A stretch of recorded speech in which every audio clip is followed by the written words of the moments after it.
Hey guys, it's Kristen with Kristen Life Acres. In today's video, I'm going to show you what to do with extra jalapenos and how to can hot pepper jelly. This recipe for hot pepper jelly is my go-to when I get an excess crop of jalapenos from my garden. So let's just go ahead and get right into it. Alright, so step one, I have cut 12 jalapenos in half and I've deseeded them. You don't have to deseed them if you want it to be hotter. I find that when you put the seeds in with the jalapenos in the food processor or blender, whichever you choose to use, that they get kind of crushed up and they get kind of a funky texture. So if you want to save the seeds, you can add them back in once you get everything in the pot. So let's go ahead and put the sliced jalapenos in the food processor. Sorry, I have to kind of turn my back to you because this cord is not very long and I do not have very many electrical outlets here in the kitchen. So let me get this done real quick like. I don't like mine finely chopped. I like to still have a little texture to them, but you know, you just do whatever is best for you. Got this all clicked in, so I'm going to go ahead and turn it on. I'm just going to do a few chops and grinds back and forth.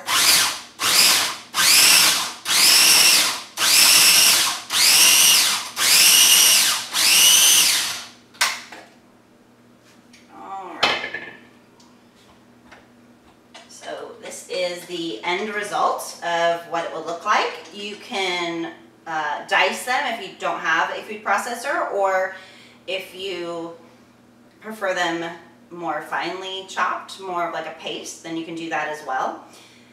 If you would like to get these more finely chopped and you're using a food processor, I would add a little bit of the vinegar that I'm about to show you that I'm going to put in this pot, because with dry ingredients and not enough to really fill this, you definitely need some liquid in here to kind of help the process along. So, and scoop all this out.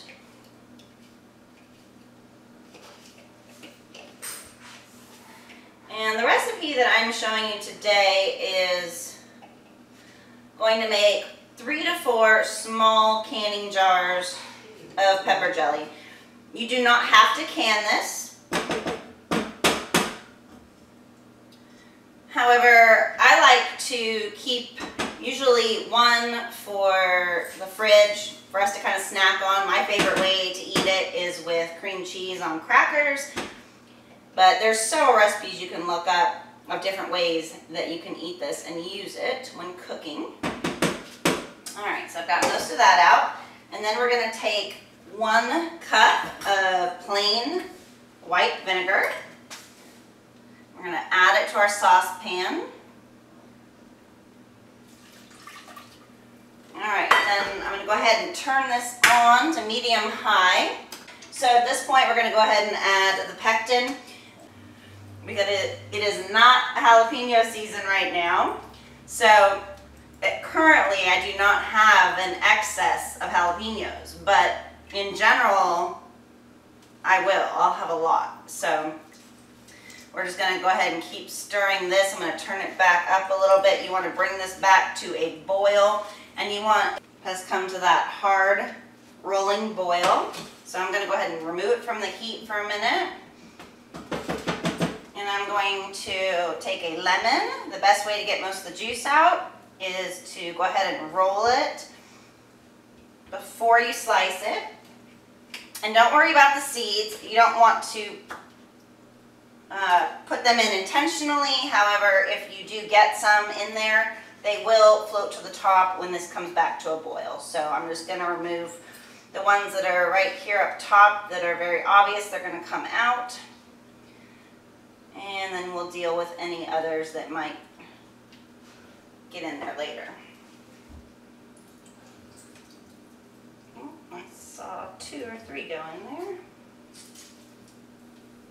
There's another one. Okay.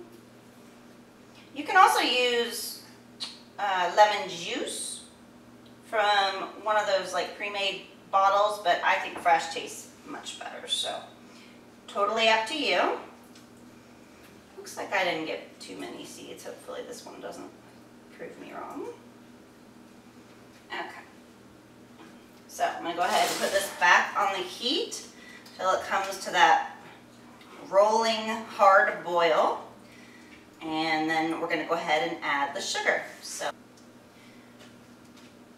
the next step is going to take your pre-washed, hopefully in a dishwasher or very hot soapy warm water, and you're going to go ahead and stick these into a pot of hot water, which will probably start to boil. Now, like I said, I've already pre-washed these, sanitized them, and brought them to a boil just to ensure that we don't have any botulism issues. So while those are heating up, I've got my pepper jelly over here. At this point, I'm going to take my sugar, which I just grabbed one from my long-term food storage. I'm just going to open up my bag of sugar.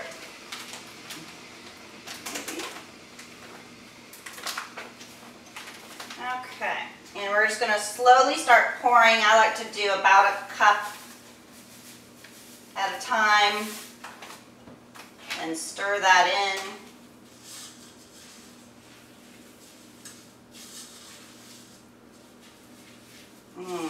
Smells delicious. All right, add about another cup. Because this is already pre-measured, I'm not using a measuring cup.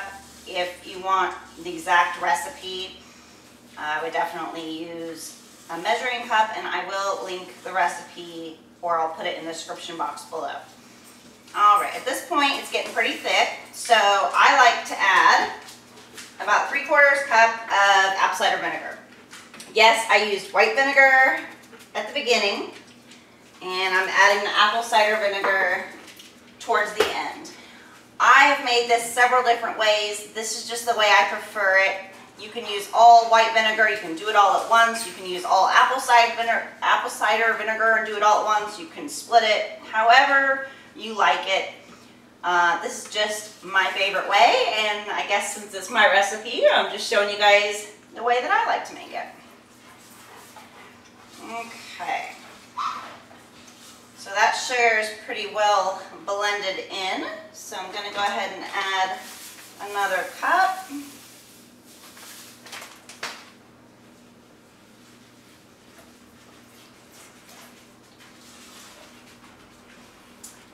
I'm going to turn this up just a little bit.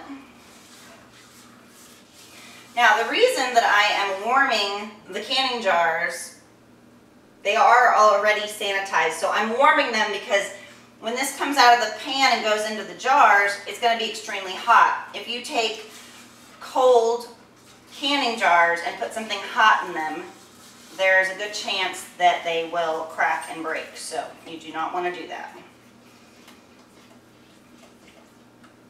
Turn this up just a little bit more.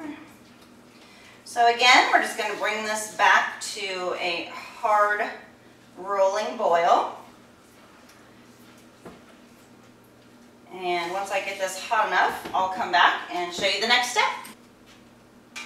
So my jars, which I know you should be able to do this one-handed, but I'm always so afraid they're going to slip out of my hands and like burn me or the dogs that usually are right underneath me. And they're still kind of slippery, so yeah, I know there's a little water coming out of there, but I just would rather be safe than sorry. It's happened to me before, which is why I bought these special canning, I don't know, doohickeys, I don't know what they're called. Kind of like tongs, but they're for canning. So anyway, those are warm. This water I'm going to go ahead and turn up to the highest so it can boil, because we're going to pressure can these, but without a pressure canner. We're going to be using a hot water bath instead, which takes about 10 minutes to process. Now, this is why this recipe really, you got to kind of taste it as you go, because depending on the heat of your jalapenos, how many you're using, how big they are, and if you're using seeds or not, you know, it's going to have a different flavor. So it seems pretty sweet to me. I'm not going to add that last cup of sugar. So these must not be very hot jalapenos. I have grown mild and hot jalapenos in my garden, and I think they've kind of mixed to the point where I don't remember which one is which. So apparently these are the mild ones. Now I'm going to add about 3/4 cup water. And because I wanted them a little spicier, I cut up one more jalapeno, and I'm going to leave the seeds in because I do like mine a little more on the hot side. And because I've added a little bit of water, I am going to add a little bit more pectin. So as you can see, this is not just, you know, a step-by-step recipe where you can just follow the exact ingredients and get exactly what I'm going to get as a result. So you really need to just kind of practice and try out different kinds of jalapenos. Or if you grow them and you know what kind you have, that's also helpful. But you just kind of want to taste as you go. You know, just grab a little spoonful, let it cool down, try it. If it seems like it's the flavor that you want, you can stick with that. I'm going to bring this back to a boil, then test it again, just to make sure that it's got a little more of the heat that I was hoping for. Because I like to have this, I think I said earlier, with cream cheese and crackers, and the cream cheese kind of takes away a little bit of that heat from the pepper jelly, which is why they call it hot pepper jelly. So while this boils and this comes back to a boil, I'm going to clean up a few things and we'll be right back. Sorry about that. I actually had to add a few things while the video camera was not filming because my dogs were losing their mind over something outside. I didn't find anything, but anyhow, I didn't want you to have to hear that in the background. So I added 2 more small jalapenos with the seeds in here, and I added the rest of the pectin. This has been boiling for maybe 10 minutes. Normally I wouldn't let it boil that long, but I'm used to making a big batch recipe, which I'll leave below, my original recipe, and then I'll leave below what I did in this recipe. So normally I wouldn't add water to any of my canning recipes. However, all of that water is pretty much evaporated now. So I'm going to go ahead and turn this off, flip my jars over, and like I said, these need to be warm. You know, they've kind of actually gotten to the point where they're so cool. I think I'm going to dip them back in here because after all this work, I do not want to break one of my cans. Now, once we get the pepper jelly into the jars, we're going to make sure that this is back up to boiling. And you want to make sure you have 1 inch of water above the rim of your jar. Alright, look, it's almost boiling. I turned it down for a minute since I was dealing with the doggies.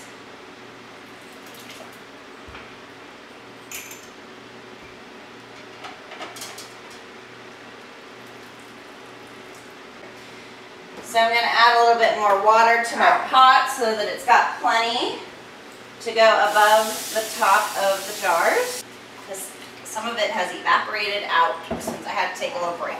Alright, now that these are nice and hot, I'm going to go ahead and pour the pepper jelly, which hopefully you can see that.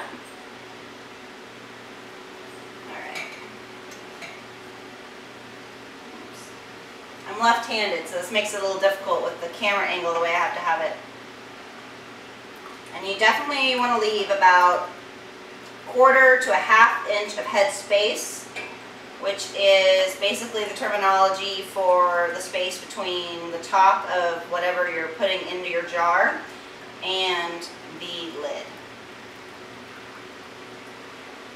Alright, so I was pretty darn close. They're almost all even.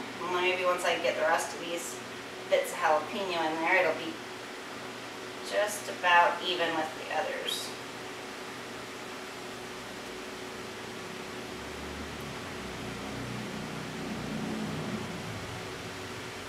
Alright, perfect. So I'm going to stick this in the sink with some warm water because It gets very sticky, and you definitely do not want to have to clean that up the next morning if you don't fill it with warm water.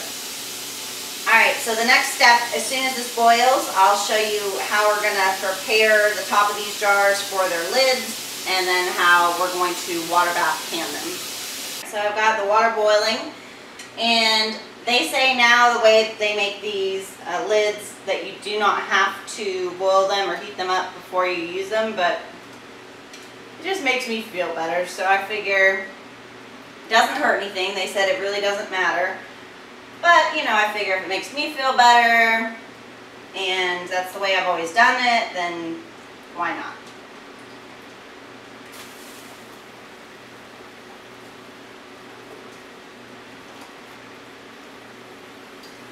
Alright, got all 3 in 1 there. So from here on forward, I've taken a little bit of white vinegar, and I'm just going to dip a paper towel in it. And you want to, these are hot, so be careful. You want to go around the rim and make sure you didn't drip anything. Otherwise, it may not allow it to seal properly. So you want to make sure that is all clean and good to go. And then I'm just going to take the dry side, dry it a little bit. Okay. Now, whoo, I know they're going to be hot. I don't know why I do that every time. You want to try not to touch the insides of these because you are making a food that's going to be canned and needs to be sanitary. So let me make sure. So you just want to do these kind of like hand tighten. That's all they need. And I'm going to use this paper towel to, they're sticking. They're sticking. And then we're just going to plop it on. Now, I did have a magnetic little lid thing where you can plop them on and not touch them, but as long as you don't touch the inside, you'll be fine. It just didn't work very well for me. So, anyway, we're going to hand tighten these other ones. Okay, and we're going to gently put them down into our water bath. And we're going to let these process for about 10 minutes. These have cured. I actually did it for about 15 minutes, like 12 on hard boil, and let them simmer down a little bit. Ooh, see? Oh, it scares me. I don't like that part. I don't know why they do that. They're not supposed to do that. I'm just going to drain a little bit of the water off the top.